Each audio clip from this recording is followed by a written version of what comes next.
all my managing and planning all had to make sure that I had the alcohol, that I could make it to my job, and that I could get alcohol the next day.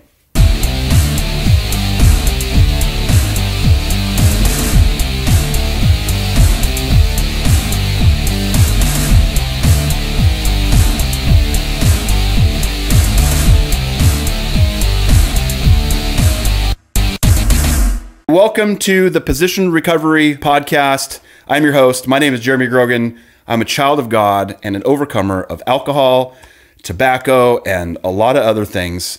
We have a really, really cool show today.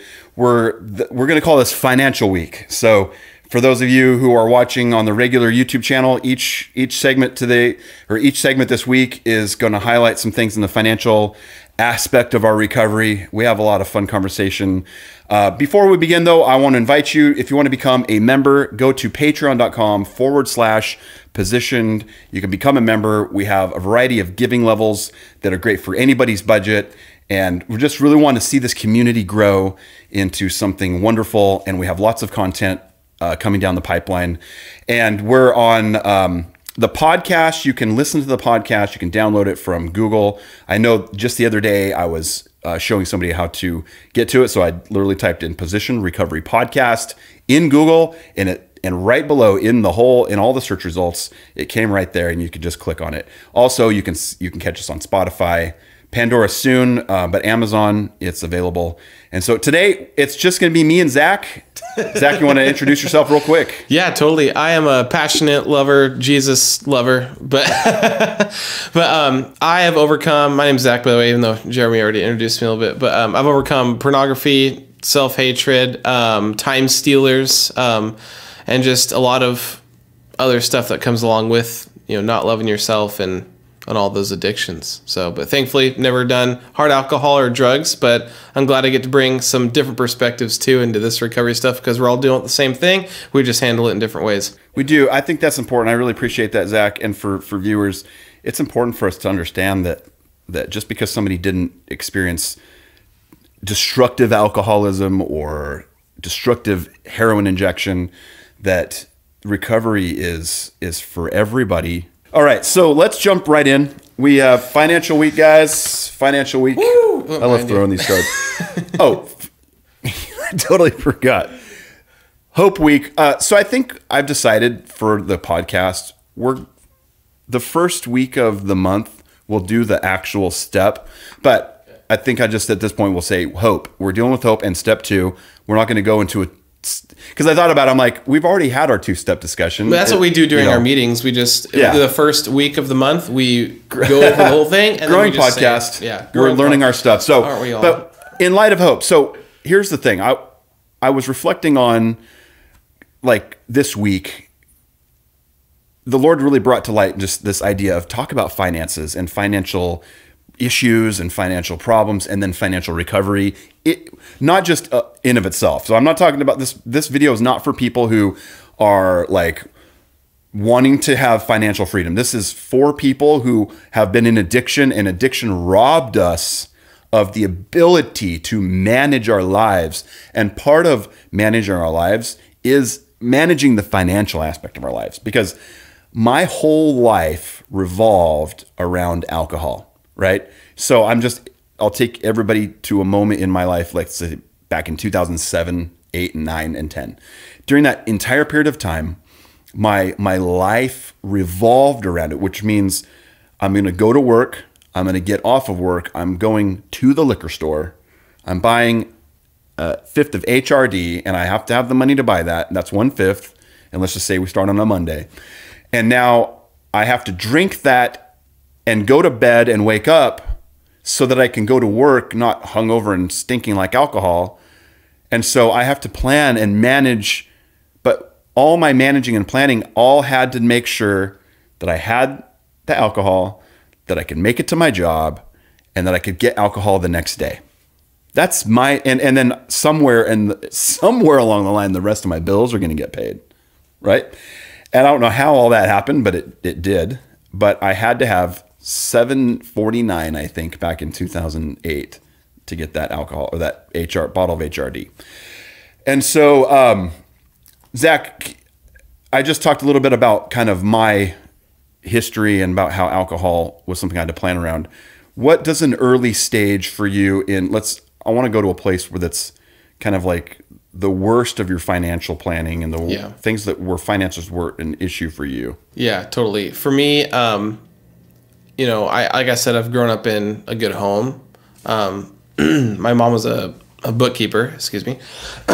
She was a bookkeeper for the churches we went to, and so she was smart with money, but I felt like a lot of that didn't really get relayed to me. I understood being smart with money was a good idea, but I didn't really know what that meant.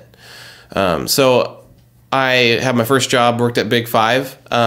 This was right out of high school, so that would have been 2015.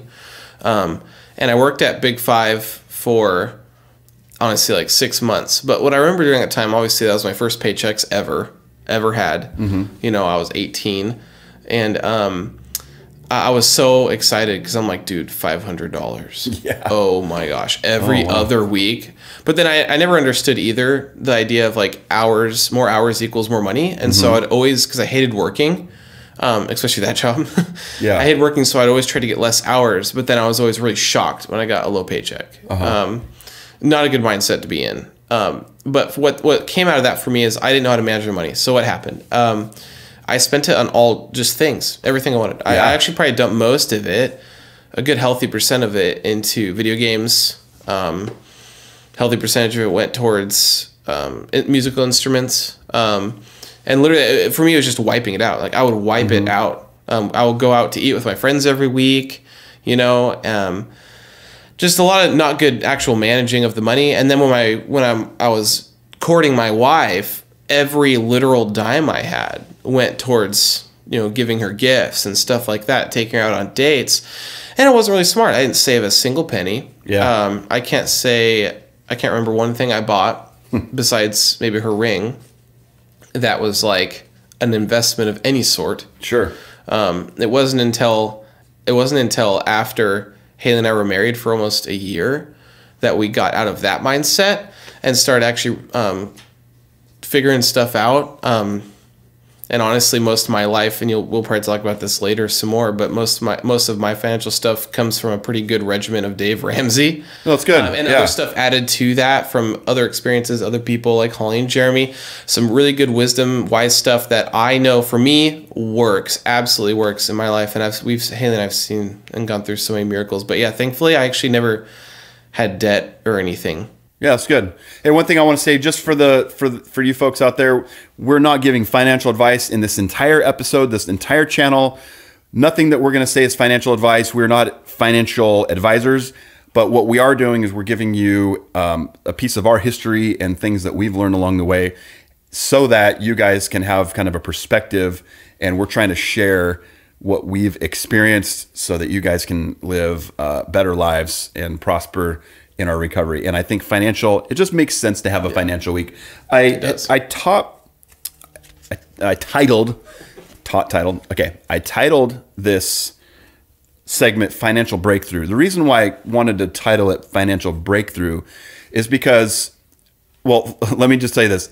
The most money up until like maybe a few years ago that I've ever had, my entire life, the most amount of cash that I was ever had in my hands ever, and I was probably 26 when this happened, was like $5,000. And that was a totally accident because I had I was in college and I had student loans and stuff, and I didn't realize that they were going to send me the excess. But I had all these, this is insane, dude. I'd get these letters from the financial company and I'd stick them up on top of the refrigerator. And then one day, no, this is crazy, dude. One day I like just grabbed this whole stack. I was ready to throw it in the trash. I thought, I should probably open this stuff. So I had a stack of just junk mail, and I sat over the trash can, just opening and then tossing. And then two of these, there was two checks. One was like $3,600 check. The other one was like a $1,500 check. The two of them was about $5,000. And I'm like, gosh. I was about to throw these away. Dude, it was so crazy. Anyway, and I felt like, okay, now I'm going to manage money, right? And I'm alcoholic at this time. I'm going to college and I'm alcoholic. And I put that in the bank, and I remember having like like awesome lunches every day, and the money just started to dwindle. And then I think I did buy a guitar and an amp, but I had no idea, right? I was paycheck to paycheck. My life revolved and existed around getting that drink. Yep. So I think it's important to understand what's not happening when that's happening. What's not happening is it's a mindset. My whole mind is set on alcohol, and my mind is not set on being productive with my money in any way. And I'll say that this has really, I'm through most of my recovery of alcohol recovery and addiction recovery, I'm only just now experiencing really, and when I say just now, I mean the last 3 years or so, experiencing financial victories. And I don't know, it's probably like a broken record, because Dave Ramsey's going to say the same stuff. Every person out there, especially those people that are like, how I got rich or how I stay rich, or you've ever seen those videos, what the 99% don't do that you're doing, or what the 90% do that you're not doing. And it's a mindset.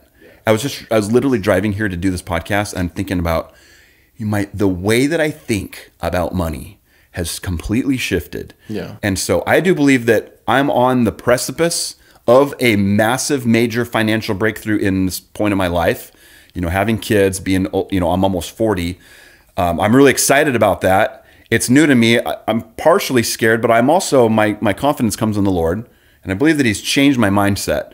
Zach, what do you have as far as mindset? The first thing I think of is the poverty mindset, versus like kingdom mindset, or what we might call I'm trying not to think of too many technical terms, but just you get my point. Poverty mindset can really drag you down. And the first thing Haley and I had to do was realize what we had. We have a bunch of we have a bunch of like Benjamin Franklin's as employees. You know, we have I'm a boss, and I have responsibilities, and I get to tell my employees what to do, and those are my dollars. And each one has an assignment, and each one serves a purpose.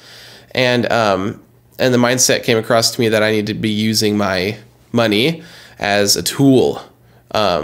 There's so many one-liners I could say, you know, stewarding what we have, you know, you name it, whatever. But yeah, absolutely all a mindset, because so quickly we could view of what we have. What do we have? $5, $10, $100, $1,000, you name it. Whatever we have, we could easily view that as nothing, because we're like, $1,000 is nothing, because I really need $1 million to get accomplished what I want. And I'm like, no, dude, $1,000 is $1,000. That's totally something, and we need to use that as our tool, and that's what we have. And being super grateful, it's a mindset, being super grateful for that, and doing everything we can with that. And that's really my testimony, because my wife and I lived 1 to 2 years with no income. Sure, yeah.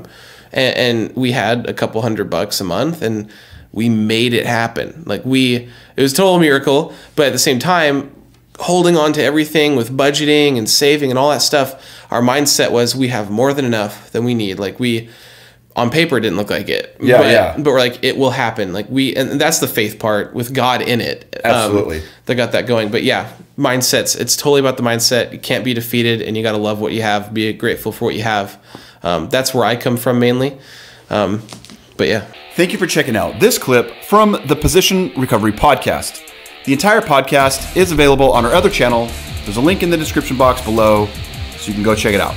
The full audio program is available on your favorite podcast platforms like Spotify, Pandora, and Google Podcasts. Don't forget to like, share, and subscribe. Finally, if you'd like access to exclusive members-only content, or maybe you just want to support us in what we're doing financially, head on over to patreon.com/position, where there are a variety of giving levels and one that is perfect for your budget. It's always awesome hanging out with you guys. And remember, many are called, but you are positioned.